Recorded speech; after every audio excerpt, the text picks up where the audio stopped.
The clink of silverware against porcelain echoed through the dimly lit dining room. Franklin Cole sat at the head of the table, shoulders straight, face unreadable. The fireplace crackled, tossing shadows across the paneled walls, but the warmth didn't reach the silence between family members. Across from him, Andrew shoveled mashed potatoes onto his plate with aggressive energy. Vanessa, ever the polite host, smiled too much for a daughter-in-law. Marjorie sat to Franklin's right, barely touching her food, eyes fixed on her water glass. At the far end, young Tyler flicked peas across his plate, oblivious to the tension. Andrew broke the silence. "You know, Dad, maybe it's time we face reality here," he said, voice clipped. "You barely leave the house. You forget things. You refuse to see the doctor. Frankly, we're doing all the heavy lifting while you sit there." Franklin didn't look up. He simply cut into his roast, steady hands moving with purpose. Andrew continued, louder this time. "You're nothing but a burden we're forced to feed." The room froze. Tyler stopped flicking. Marjorie opened her mouth, then shut it again. Vanessa coughed lightly. "Andrew." "No, Vanessa," Andrew snapped. "Someone has to say it." Franklin laid his fork down gently, the soft clink sounding louder than Andrew's shouting. He looked up, meeting his son's eyes. There was no anger in Franklin's gaze, just something steadier, something unreadable. "I see," Franklin said simply. No one spoke for the rest of the meal. Later that evening, Franklin sat in his study, the only light coming from a desk lamp that pooled onto the pages of a worn leather notebook, the same notebook he had carried during his last tour overseas. He opened to a fresh page. With slow, deliberate strokes, he wrote, "Plan, then peace." The next morning the house was quiet. Marjorie was in the kitchen, speaking softly on the phone. Franklin, cane in hand, made his way to the den where the family safe was tucked behind a faded painting of the Vermont hills. The safe was slightly ajar. He froze. Franklin reached inside. His insurance papers were missing. So was the power of attorney form he had never signed, but clearly someone had tried to find it. He closed the safe slowly, turned back toward the room, and stared at the painting. They were moving faster than he thought. Franklin made no comment to anyone that day. At dinner, he complimented Marjorie's pot roast, asked Tyler about school, and nodded approvingly when Vanessa offered him another slice of pie. Andrew looked uncomfortable. Marjorie didn't meet his eyes. That night, Franklin checked the notebook again. His fingers traced the edge of the page before writing a second line beneath his first. "They think I'm too old to fight." Good. That's when they stopped watching. He flipped to the next page and began drawing a simple diagram, where to place the voice recorder, how to schedule a legal visit, and a timeline. Dates, names, questions to ask. His handwriting was neat, military neat. Outside, the first frost of late autumn glazed the windows. Franklin stood and pulled the curtain aside, gazing at the white rooftops of Maple Ridge. It was the kind of town where everyone smiled but asked too many questions. He liked that. Let them talk. Let the rumors start. Later that week, while Andrew and Vanessa were out shopping and Marjorie napped, Franklin moved with quiet efficiency. He slid a recorder beneath the dining table, another behind the coat rack near the front door. Every angle mattered. He also tested the safe. A tiny slip of paper inside, folded into quarters, simply read, "I know what you're looking for." He didn't expect them to admit anything, but fear did funny things to people, especially greedy people. That evening, during dinner, Franklin observed carefully. Andrew was quieter. Vanessa checked her phone more often than usual. Marjorie made roast again but didn't touch her wine. Tyler asked if Christmas was going to be at their house this year. Franklin smiled. "Depends on who still lives here by then." Vanessa blinked. Andrew clenched his jaw. Hours later, Franklin sat again in his study, this time with a steaming mug of black coffee. He glanced at the recorder on his desk. It was blinking, recording everything. He flipped back through his notebook. Dozens of pages were now filled. He was building a case, quietly, efficiently. One wrong move from them and he'd have enough. He paused his writing and looked at a framed photo on his desk, himself in uniform, younger, stronger, standing between Samuel Briggs and Wayne Holloway. His brothers, his war, his past. They'd survived worse. And he wasn't about to lose this battle just because the enemy wore polite smiles and sat across from him at dinner. As the fire in the study dimmed, Franklin closed the notebook gently. Tomorrow he'd visit an old friend. But tonight, he rested. because even warriors needed sleep before war. The following morning, Franklin dressed slowly, tying his scarf with the practiced hands of a man who had done more with less. The town air was sharp, crisp with the smell of wood smoke and pine. Snow hadn't fallen yet, but the promise of it clung to the air. He stepped out, locking the door behind him, and began his walk toward town. His cane tapped a slow rhythm against the sidewalk. Today wasn't about confrontation, it was about reconnaissance. At Wendell's Hardware, Franklin bought nothing. But he lingered, asked questions about motion detectors and new door locks. He spoke loud enough for Mrs. Simmons, who worked part-time there, to hear every word. At Annie's diner, he ordered black coffee and a slice of apple pie. 2 high school teachers at the next table chatted about local politics until Franklin, loudly but politely, asked the waitress if she knew a good attorney for estate planning. She didn't, but Carl Simmons, seated in the corner, perked up. Maple Ridge didn't have secrets. Not for long. Back home, Franklin sat at the dining table after lunch. Marjorie had gone upstairs for her nap. Andrew and Vanessa were out picking up some paperwork in town. It was the perfect time. He reached under the table and pressed the small button on the underside. Click, recording. He checked behind the coat rack. Another click. Then he pulled open the drawer in the hallway cabinet and placed a third recorder deep beneath a stack of old phone books. By late afternoon, he was sipping coffee on the front porch, as if nothing at all had changed. The wind was bitter, but his thoughts were clear. He watched as Andrew's car pulled into the driveway. His son stepped out quickly, Vanessa trailing behind, their faces tense. Inside the house, Franklin returned to his study and retrieved the slip of paper he'd placed in the safe earlier that week. He smiled, then replaced it with a new note. Try harder. The next morning, Franklin visited Samuel Briggs, his longtime friend and attorney. Samuel's office was tucked between a bakery and the town post office. It smelled faintly of lemon oil and paper.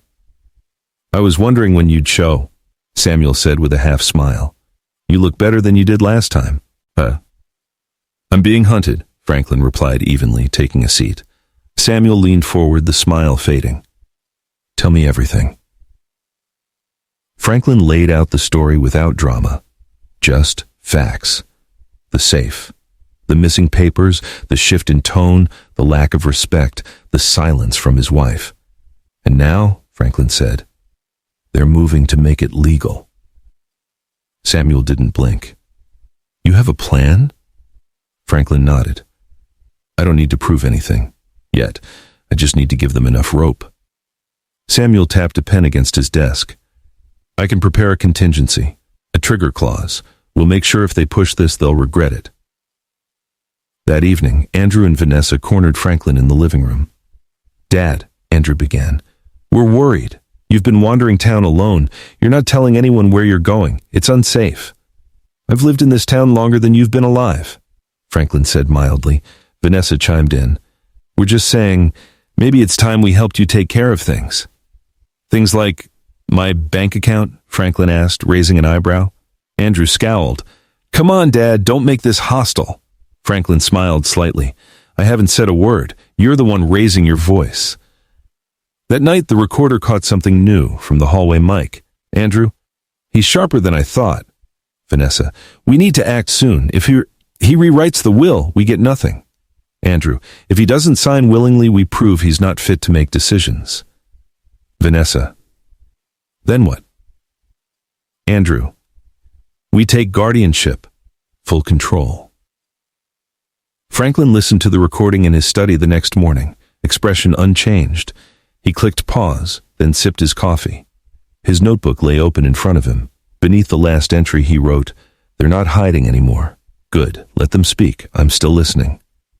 Later that day, Marjorie asked if he wanted to ride with her to the pharmacy. No need, he said. I enjoy the walk. She hesitated at the door. You've been different lately. Maybe I've just been awake, he said quietly. She frowned, but said nothing. At Maple Ridge Gazette, Franklin spoke with the editor, a wiry man named Jeff who always wore fingerless gloves. I might want to place a small legal notice in next month's edition, Franklin said. Estate-related? Jeff asked, half joking. Franklin only smiled. Let's just say it might clear up who owns what before the snow melts. That night, the family sat down to dinner. Roast chicken, warm biscuits. Everything looked picture perfect. "Dad," Andrew began, forcing a smile, "you've been busy lately." Franklin nodded. "Nice to see someone's paying attention." "Where have you been going?" Vanessa asked, tilting her head. "Oh, just tying up loose ends," Franklin replied, "making sure everything's in order." Marjorie stopped mid-chew. Andrew's eyes narrowed. What kind of loose ends? Franklin wiped his mouth with a napkin. The kind that only matter if you were planning to take over what's not yours. Silence. Even Tyler noticed this time. Later that night, Franklin opened his notebook again. He drew a small timeline, added dates, court forms, legal phrases. He added a new phrase beneath all of it. "They're ready to play hardball." Good. I still remember the rules. Snow had started to fall in Maple Ridge. Thin, early flakes danced across rooftops and settled along fences. The town took on that familiar hush, where sound seemed to pause and thoughts grew louder. Franklin Cole stood at his window, sipping black coffee. He watched the street, watching nothing in particular, just letting the silence speak. Behind him, the recorder blinked red. Later that morning, he stepped out into the cold, his coat buttoned high, scarf tucked neatly. The walk to town was slower with snow underfoot, but that suited him fine. At Maple Ridge Gazette, Franklin placed a sealed envelope on the counter. "This one's just a draft," he told Jeff. "Don't print unless I say." Jeff raised a brow. "Something big coming?" Franklin smiled. "Just clearing the air, preparing, weatherproofing, you could say." From there, he crossed the street to Briggs Holloway, where Samuel met him with 2 mugs of steaming coffee and a thick folder already open on his desk. "They're planning to file for guardianship," Franklin said. Samuel nodded. "I've already prepped the response." Franklin pulled a small flash drive from his coat pocket. "Audio evidence, all labeled." Samuel accepted it, slipping it into a locked drawer. "Once they file, we move, but not before. Let them make the mistake." Franklin's smile was slow, tired, but real. Let them dig the hole. Back at home, Marjorie had just returned from the grocery store. She passed Franklin in the hallway, clutching 2 paper bags. Her eyes darted away as he nodded to her. "Something wrong?" he asked gently. She paused. "Andrew said you've been spreading rumors." Franklin raised a brow. "Which ones?" "That you're rewriting your will, that you've been talking to lawyers." "I talk to whoever I want," he said calmly. "Last I checked, I still have that right." Marjorie opened her mouth, then closed it again. The guilt had begun to crack her composure. Franklin watched her go, but said nothing more. That evening, Andrew and Vanessa sat in the living room, speaking in hushed tones. Franklin's study door was closed, but his new recorder, planted behind the hallway radiator, picked up everything. "Andrew, he's not cracking. He's smarter than I thought." Vanessa, "Then we force it. Get the doctor to file mental incompetence. 1 letter's all we need to start the process." Andrew, "And Mom?" Vanessa, "She'll fold. She always does." Franklin listened to the recording in the early hours of the next morning, the house still dark. He rewound the tape once, twice, just to make sure. Then he picked up the phone and called Wayne Holloway. "Wayne," he said quietly, "I need the security package, audio backups, remote storage, same as before." Wayne didn't hesitate. "You expecting trouble?" "Already here," Franklin said. "I'm just catching up."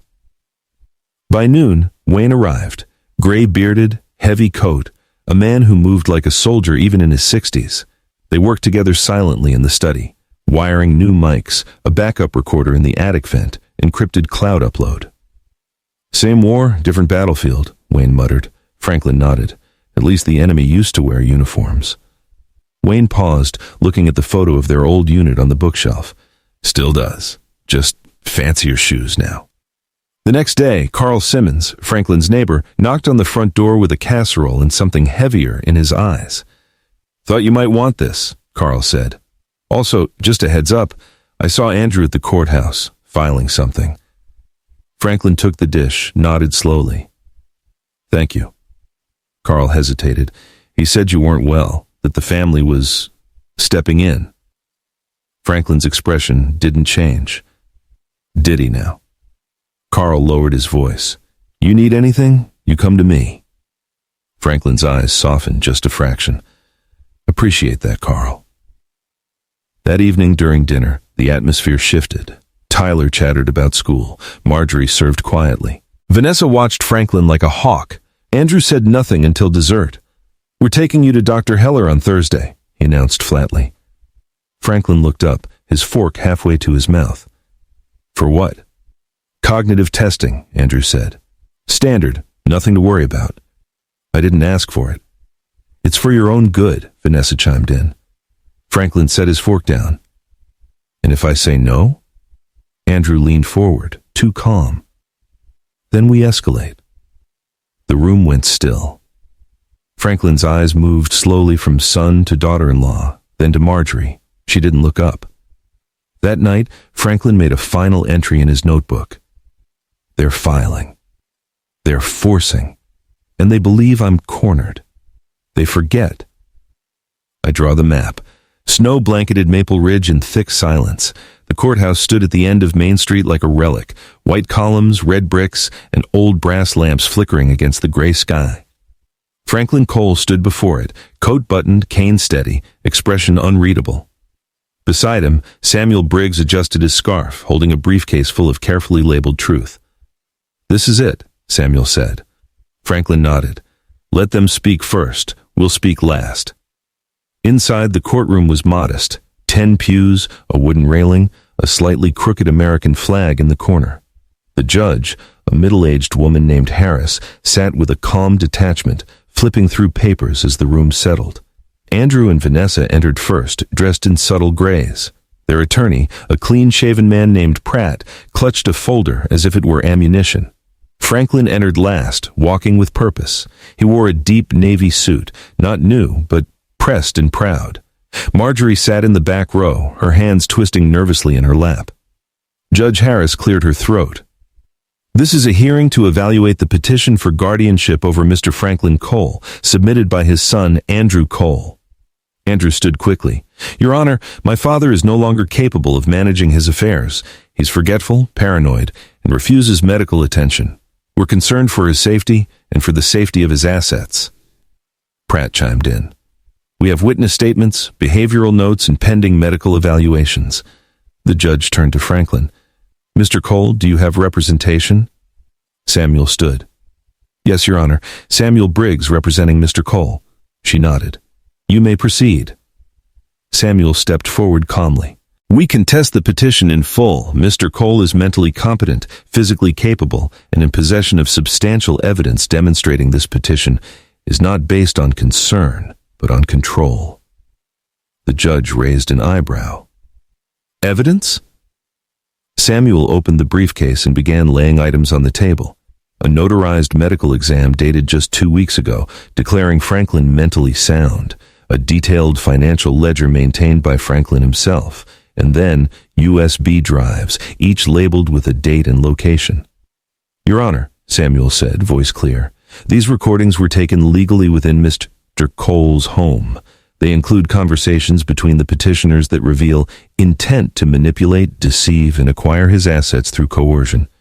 He pressed play on the first audio clip. Andrew's voice filled the courtroom. "If he doesn't sign, we'll prove he's unfit." Vanessa's reply, "Then we take guardianship, full control." The room fell into a stunned silence. Franklin didn't smile. He just sat, hands folded, eyes on the bench. Samuel played another clip, this time from the dining room. Marjorie's voice, quiet but clear. "Then push harder. He won't fight back if you corner him." "Bante." "B." Gasps whispered through the courtroom. Marjorie, in the back row, lowered her face into her hands. Judge Harris leaned forward. "Mr. Cole, do you wish to speak?" Franklin stood slowly. He didn't need to raise his voice. "I fought in wars, Your Honor. I lost a leg and nearly lost my mind. But I never lost my ability to tell when someone is lying." He turned to Andrew and Vanessa. "You said I was a burden. You said I forgot things. But I never forgot who raised you. I never forgot whose hands built that house." He paused. "You didn't come to help me. You came to take what you didn't earn." The judge nodded slowly. "I've heard enough." She brought down the gavel. Petition for guardianship is denied. Furthermore, this court recommends a formal investigation into attempted exploitation of an elder. Mr. Cole retains full control of his estate. Vanessa gasped. Andrew stood up abruptly. This is ridiculous. Mr. Cole, the judge interrupted, ignoring Andrew. Do you have anything further? Franklin opened his briefcase and handed Samuel an envelope. Samuel passed it to the judge. It's a revised will, Franklin said evenly. Filed legally last week. The judge scanned it quickly. Understood. Outside the courtroom, the cold wind had picked up. Marjorie approached Franklin, eyes red. I didn't know they were... Yes, you did, Franklin said gently. You just didn't want to see it. She wiped her eyes. I'm sorry. He nodded, then walked past her, out into the snow. Samuel caught up with him on the courthouse steps. You didn't have to submit the new will today, he said. Could have waited. Franklin looked out at the snowy street. No point holding on to something if it just weighs you down. What did it say anyway? Franklin exhaled. Everything goes to the Veterans Foundation, except a small portion for my funeral. I've had enough of people taking without asking. Samuel didn't argue. He just walked beside his friend, letting silence do the rest. That night, Franklin sat in his study, the final recorder unplugged, the notebook open one last time. He wrote, They thought I'd break. They thought silence meant surrender. But silence was just preparation. Now I rest, and let the snow cover what's done. The snow outside fell heavier now, blanketing Maple Ridge in silence once more. But this time, the quiet wasn't ominous. It was peace. Inside his home, Franklin Cole sat at the kitchen table, steam curling from a mug of black coffee. He wasn't smiling, but there was a stillness in him, a man no longer hunted. Across from him, the chair where Andrew usually sat was empty. So was the one next to it. The night after the hearing, Andrew and Vanessa packed quickly. They didn't speak to Marjorie, didn't say goodbye to Tyler. They left behind a coat, half a bottle of wine, and an unpaid electricity bill. Franklin heard the car door slam. He didn't look out the window. Some departures are better witnessed by no one. The next morning, Marjorie stood in the doorway of Franklin's study, holding a cup of tea she never handed him. I didn't expect them to leave like that, she said softly. Franklin didn't look up from his notebook. You shouldn't expect much from people who try to steal from their own. She hesitated. I didn't help them. Not really. You didn't stop them either, he replied. She placed the cup on a side table. I didn't know what to do. Franklin finally looked at her. You knew what was right. You just didn't want to face what it meant. For the rest of that week, the house felt lighter, quieter. Tyler still visited occasionally, dropped off by a school bus and picked up by Marjorie.